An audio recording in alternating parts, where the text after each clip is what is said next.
So I did some research online on these, and it does seem like they are gold neons. Now they've coloured up a bit.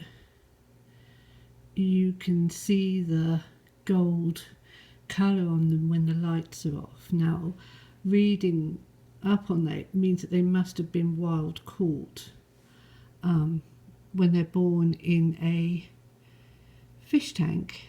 They lose that coloration. That coloration is to stop them from getting certain parasites.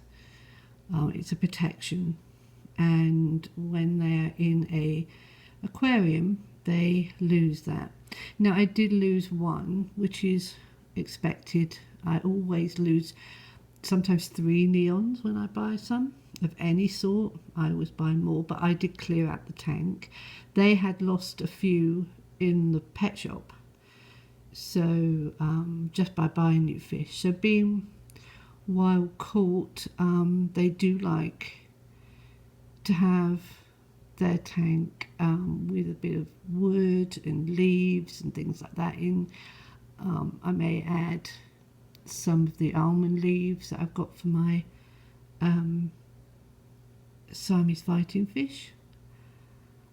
The ones I've got left seem to be fine. I mean, I've still got 7.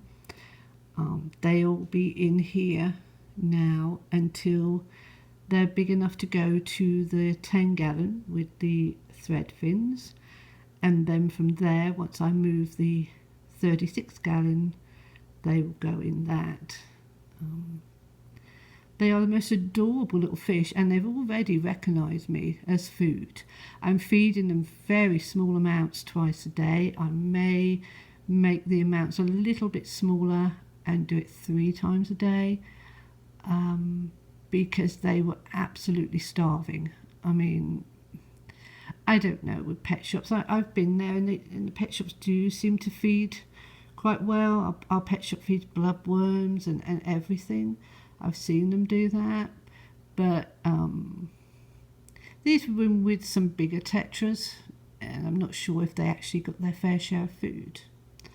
I've got the light off. I was reading that they do like a very dim light, and this light's quite bright.